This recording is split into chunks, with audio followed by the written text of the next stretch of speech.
Assalamualaikum warahmatullahi wabarakatuh. Kita awali kegiatan belajar pagi hari ini dengan membaca bacaan basmalah bersama-sama. Bismillahirrohmanirrohim.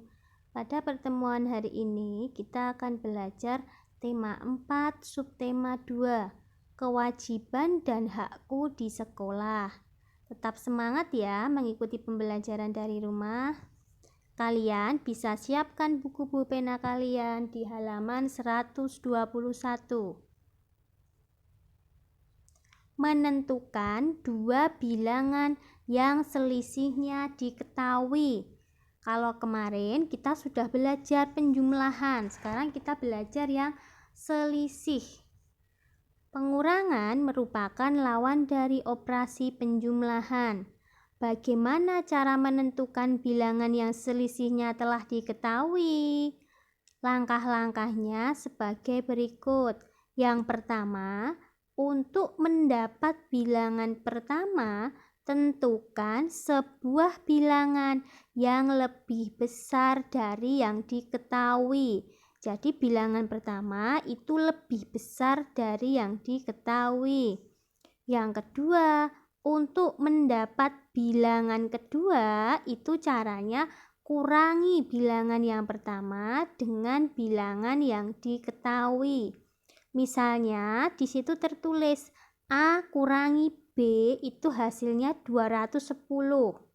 Kalian tulis A, tadi ingat ya, A itu yang depan. Yang depan itu kalau selisih harus lebih besar daripada jumlahnya.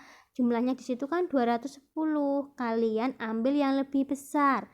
Misalnya kalian ambil 300. Aku boleh ambil 400? Boleh, silahkan. Yang penting lebih besar dari 210. Di contoh Usrita itu ambilnya 300. Berarti ditulis 300 kurangi B sama dengan 210.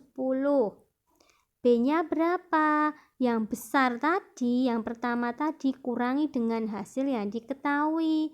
300 dikurangi 210 sehingga diperoleh 90. Jadi nilai A-nya berapa? 300, B-nya 90. Misalnya tadi A-nya diganti 400. Nanti kalian coba di rumah ya. A-nya ganti 400. Berarti B-nya berapa? 400 kurangi 210. Coba dihitung sendiri ya. Sudah jelas ya untuk menentukan dua bilangan yang selisihnya diketahui. Berarti A-nya ambil yang lebih besar dari hasil yang diketahui. Kita lanjutkan. Gerak kaki dalam tari.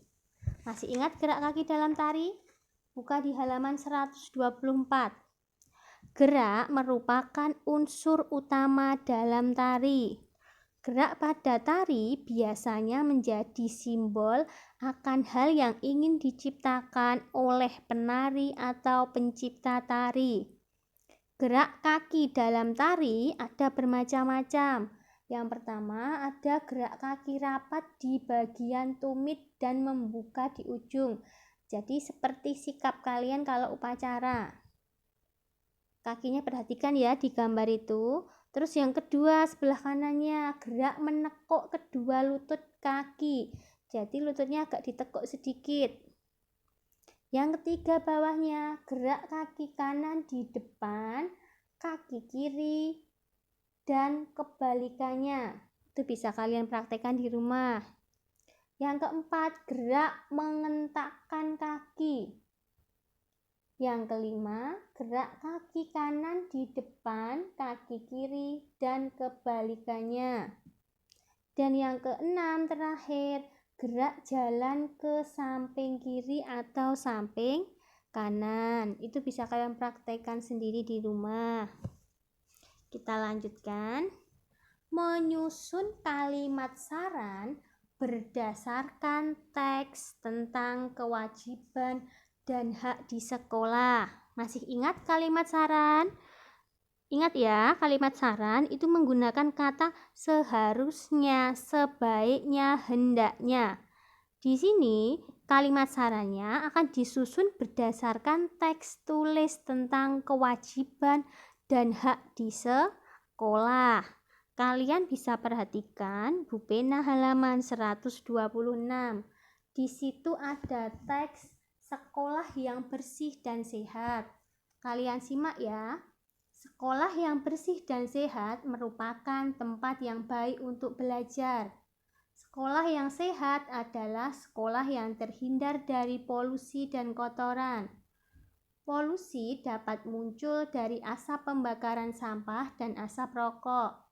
Selain itu, bau sampah yang menumpuk juga menimbulkan polusi udara, sehingga membuat siswa tidak nyaman belajar.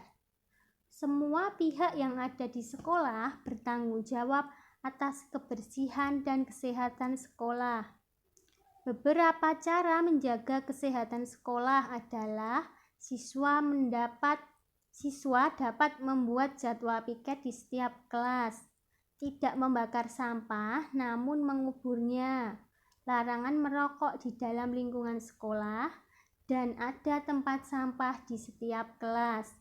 Dengan melakukan cara-cara tersebut, maka sekolah akan menjadi lingkungan yang bersih dan sehat.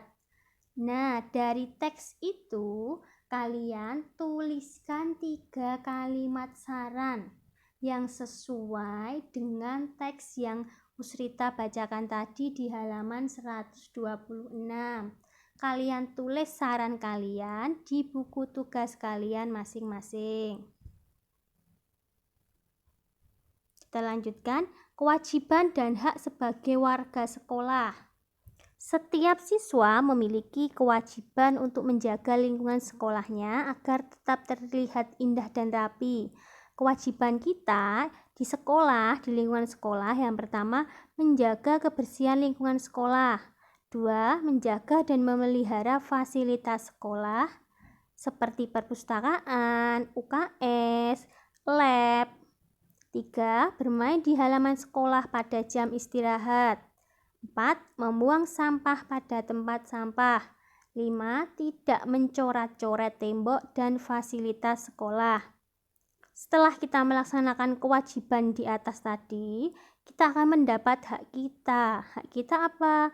Yang kita dapat, 1. Kita akan memperoleh ruangan belajar yang bersih dan nyaman, karena kita menjaga kebersihan kelas tadi, kebersihan lingkungan sekolah. Yang kedua, kita memiliki lingkungan sekolah yang sehat, sehingga kita kerasan berada di dalam sekolah. Yang ketiga, menggunakan fasilitas sekolah yang terawat dengan baik. Jadi yang kita dahulukan kewajiban dulu. Kalau kita sudah melaksanakan kewajiban, kita akan memperoleh hak kita. Sekian pembelajaran hari ini, kurang lebihnya Usrita mohon maaf. Billahi taufik wal hidayah. Wassalamualaikum warahmatullahi wabarakatuh.